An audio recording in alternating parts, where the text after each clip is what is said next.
In this demonstration, I'm going to show you a cool new text effect inside of After Effects 7. Okay, as you can see, the text comes in and per character blurs into focus. Very cool. Now I've also added a lens flare on top of it just to kind of give it a little more flavor. Let's get started. I have a blank composition here. I'm going to take the text tool, click in the center of the area, and I'm going to type my movie. Okay? And just center this a little bit better. Next thing I'm going to do is set up the animation properties. So I'm going to scroll down, and I'm going to give myself a little bit more room here. I'm going to go to the text properties and add an animate operator. I'm going to add a scale.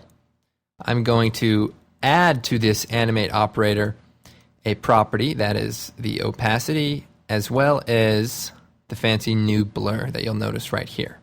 Okay, I'm going to scale it up, maybe 300%. As you can see, it kind of scales up our text. I am going to bring the opacity down to 10%, and I'm going to blur it out, say 100. So the next thing I'm going to do is set a keyframe for the range selector. Basically what the range selector is, it kind of sets where the animation starts and where it ends on your text. Also in the options, we can set the grouping alignment to be centered. So instead of it being kind of top heavy, we can change the y-axis to be negative 50% so that our animation comes across the center. Also, if we turn the blur down temporarily, you'll see that the text kind of bunches together as it is being zoomed in. So what we want to do is change the anchor point grouping to a line, and that way it kind of spreads them out. I'm going to go ahead and switch these effects back on. I'm going to change the blur back to 100, and I'm going to bring the opacity down to 0.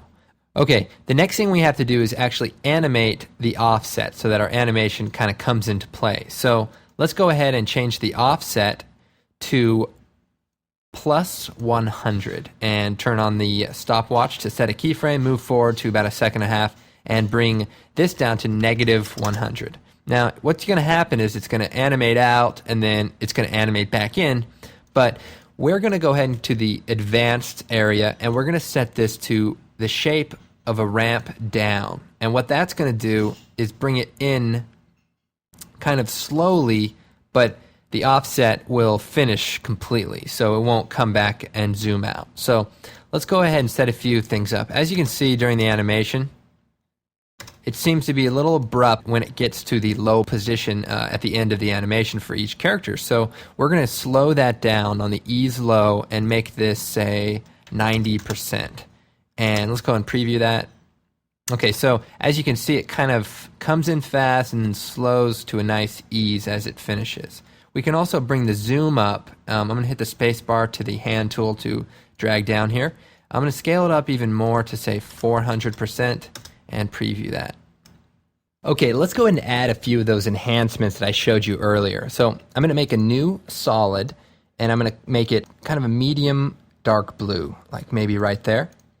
And I'm just going to drag this and put it below my movie effect.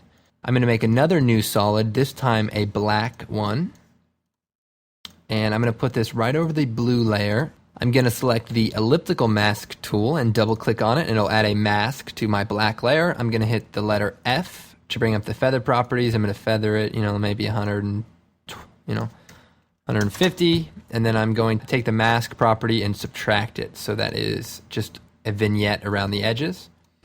Also, I'm going to make a new solid for the lens flare, a black solid, and I'm going to go Effect, Generate, Lens Flare. I'm going to change it to the 105mm prime lens flare. Zoom out here, and I'm going to change the mode on the lens flare layer to Add. And let's go ahead and hit Enter or Return on the keyboard and type lens flare to keep track of these things.